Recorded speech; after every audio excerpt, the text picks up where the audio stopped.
अपने लोग आए अपना जो है नाम बी आर जन फाउंडेशन के अध्यक्ष होने के नाते अपनी पूरी टीम की तरफ से मैं आप लोगों का स्वागत करता हूँ।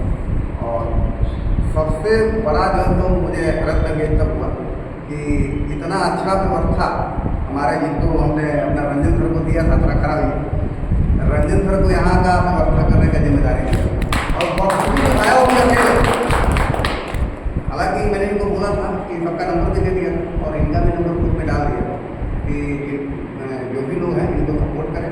और इनको भी बोला था कि आपको जो भी जरूरत है बंदे मना नहीं करेंगे क्योंकि जाएगा लोग एक्टिव हैं।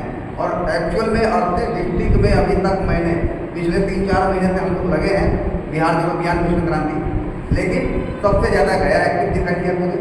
तो मुझे विश्वास था कि गया से इनको हेल्प मिलेगा, लेकिन फिर भी इन्होंने अपनी समस्याओं को देखते हुए और उनको निपटाते हुए अकेले ही इतना बड़ा बढ़िया व्यवस्था किया जिसको देख के मैं आते ही आश्चर्यचकित हो गया कि भाई इतना व्यवस्था कैसे हो जाए। मेरे सोच चलत मैं सोचा था कि नॉर्मली ऐसे ही हो जाए, लेकिन नॉर्मली नहीं हुआ, नॉर्मली से अलग हो गया। तो इनको मैं पक्का धन्यवाद करूँगा इसलिए एक बार प्यार से कहने में। और इतना कुछ होने के बाद अब मैं सबसे पहले तो बी आर जन फाउंडेशन का इंट्रोडक्शन करना चाहूँगा। कारण क्या है कि पहली बार तो बहुत लोगों से मेरा बाईसेंस पहली बार हुआ है। दूसरा बहुत लोगों को आधा अधूरा जानकारी है जिनको हमारे पूरी जानकारी नहीं है कि आखिर हमारा देश क्या है। हमने ऊपर जरूर लिखा है विकसित बिहार का संकल्प।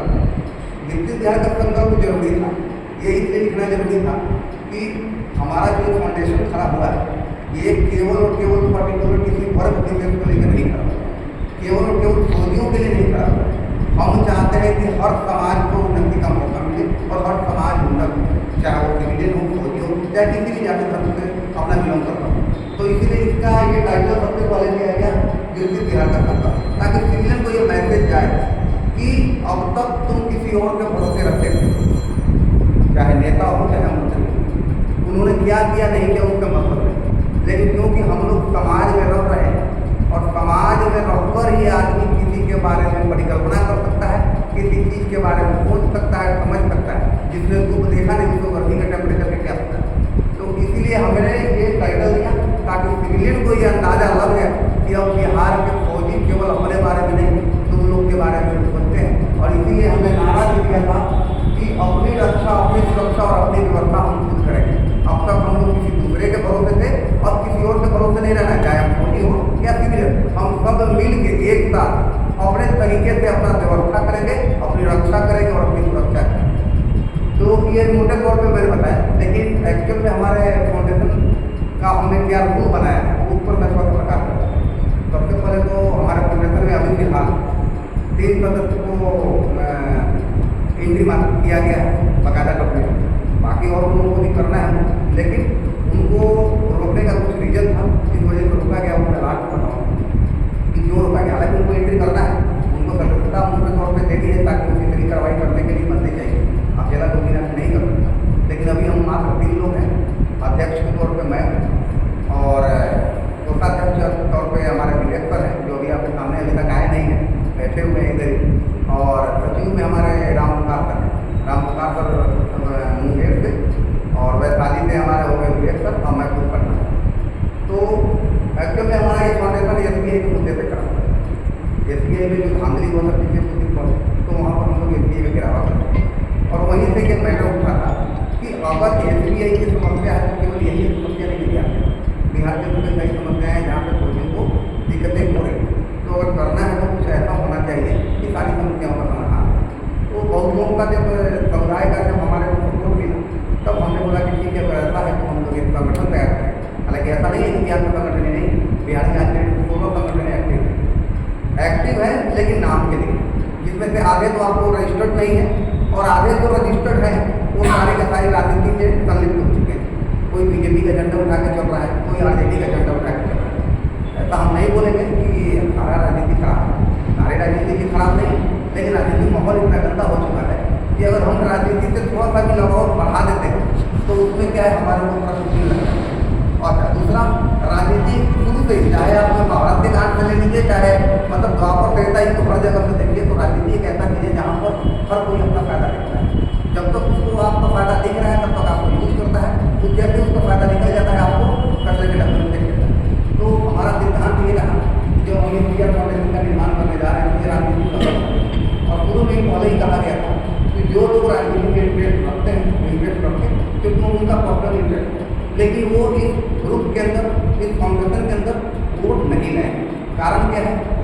राजनीति से हम भी इंटरेस्टेड नहीं है और राजनीति का जो माहौल ऐसा क्रिएट हो गया है जिसकी वजह से जो लोग हमारा सपोर्ट करना चाहते हैं वो नहीं कर पाते हैं, क्योंकि उन्हें ये लगता है कि ये राजनीति में जुड़ गया है तो कहीं गलत काम करेगा।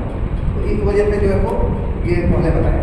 तो सबसे पहला बेस ये कि ये हमारा जो फाउंडेशन है राजनीति से बिल्कुल अलग है, राजनीति का कोई इन्वॉल्वमेंट नहीं है, अभी तक तो नहीं और आगे भी नहीं होने देंगे जैसा हमारा।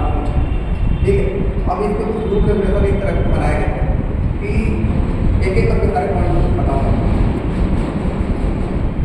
हमारे फौजी भाई मैक्सिमम जितने लोग सब लोग इस लेवल पे हैं कि अगर घर बनाया तो बच्चों की शादी में प्रॉब्लम, अगर बच्चों को बढ़िया से पढ़ा दिया तो घर बनाने में प्रॉब्लम। मतलब कुल मिलाकर अगर एक इंसान को अगर नॉर्मली अगर देखा जाए तो एक सफल इंसान बनने के लिए 3 चीज़ों का होना जरूरी है। बाल बच्चों को अच्छा एजुकेशन होना चाहिए, बाल बच्चों को रहने के लिए घर बनाना चाहिए और उनकी शादी। अगर ये 3 चीज़ किसी ने कर दिया तो उसे लगता है कि हमने अपने पिता होने का धर्म निकाल दिया। लेकिन एक फौजी आदमी ऐसा है जो इन तीनों को एक साथ नहीं कर सकता। एक नंबर का पैसा ईमानदारी का पैसा है। अगर बच्चे को बढ़िया से पढ़ा दिया तो घर बनाने के लिए पैसे कम पड़ जाते हैं, उनकी शादी के लिए पैसे कम। अगर आपने बच्चे को बढ़िया से नहीं पढ़ाया, घर बना दिया अच्छा, तो इतना जान लीजिए कि बच्चे को आप बढ़िया से पढ़ा नहीं सकते हैं, ना ही उनकी शादी में पैसे उतना खर्च करके मतलब दिखा सकते हैं। और अगर शादी के लिए आपने पैसे बचा दिया तो ये दोनों काम बिगड़ जाते हैं। तो कुल मिला जुला के इसके पीछे कई सारे रीजन। एक तो हमारे समाज की मानसिकता गलत हो, चाहे मुस्लिम समाज हो चाहे सिविलियन समाज, सबकी मानसिकता बदल गई। तो इन सब चीज़ों को ध्यान में रखते हुए बनाया गया कि सबसे पहले एजुकेशन सिस्टम सही करना है बिहार के अंदर, चाहे वो फौजी हो चाहे सिविलियन हो, सबके। तो हमने प्रपोजल रखा है कि जब हम हमारा ये संगठन अच्छे लेवल पर चलेगा, फंडिंग आएगी, तो डिस्ट्रिक्ट वाइज हम लोग स्कूल बनाने का प्रपोजल रखेंगे। स्कूल बनेंगे, हॉस्पिटल बनेंगे और प्लस जो है तो एक ट्रेनिंग सेंटर टाइप का जिसमें फिजिकल फिटनेस पर ध्यान दिया जाएगा। उसमें बच्चे भी रहेंगे, बुजुर्ग भी जा सकते हैं, जो जिस लेवल का है उसको जैसे रहेगी व्यवस्था उस हिसाब से उसको व्यवस्था किया जाएगा। ये हमारा अपना फाउंडेशन का बेस है कि ये हम काम करेंगे और फर्स्ट स्टेज भी यही चलेगा। जैसे फंडिंग आएगी सबसे पहला इसको बड़ी प्रोजेक्ट चलेगा। दूसरा, जब इंडिया आज़ाद हुई और बैंकें बनी तो बैंकों को बनाया किसने गया? बैंकों को बनाया गया था कि आम आदमी का जो पैसा है उसको सुरक्षा हो और उसको कुछ बढ़ाया जाए। लेकिन आज के डेट में अगर देखा जाए तो पैसे बैंक में जमा तो हो रहे लेकिन उससे आम जनता को कोई फायदा नहीं। दूसरा, पहले जमींदारी प्रथा चलती थी, अब कुल मिला के ये लगता है कि वही जमींदारी प्रथा भी बैंक में कर रही है। क्योंकि पहले जब जमींदार तो नहीं करते थे, आपको कर्जा दिए और उसके बाद जब उसको वसूलने के लिए आपको जमीन तक बिक्री कर देते थे, पूरा करने के लिए करते थे ना।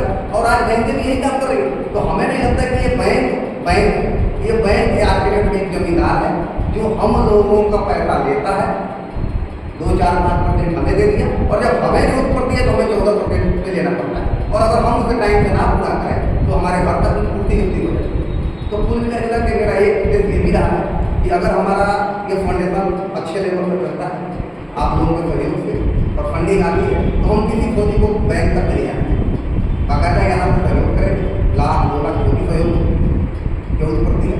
और उनकी ये जिम्मेदारी होगी कि जो भी हुए समय है उस समय से आप मंथली के तौर पर जैसे बैंक में देते हैं वैसे यहाँ मंथली दीजिए, कोई इंटरेस्ट की जरूरत नहीं है। ये सबसे बड़ा मैंने प्रपोजल रखा था जो मुझे लगता है कि सब लोगों को ये प्रपोजल बहुत अच्छा लगा। बैंक में जाकर 14% अगर हम दे रहे हैं तो उससे बढ़िया हम अपने संगठन में लेंगे, अपने ये हमारा एक परिवार, ये परिवार हमारा, ठीक है। और यहीं पर लेंगे, यहीं पर दे देंगे। संगठन को भी कोई प्रॉब्लम नहीं है कि हाँ इतना जरूर मैंने बोला था हर किसी को कि अगर संगठन आपके लिए इतना करती है तो हर किसी की जिम्मेदारी होनी चाहिए कि 5-10 हज़ार रुपये बढ़ा कर दे दे ताकि संगठन का फंड कभी कम हो। ये चीज़ हमने तो मेरे ख्याल से इसको किसी को मैं कोई आपत्ति नहीं होती। तो सर कैसा लगा ये बहुत बढ़िया ये प्रपोजल मैंने अभी तक बहुत बढ़िया। दूसरा सर, बिहार गवर्नमेंट की अगर केवल बात की जाए तो यहाँ पर फौजियों को नगण्य कोई वेलफेयर नाम का चीज़ है, जबकि भारत के अंदर जितनी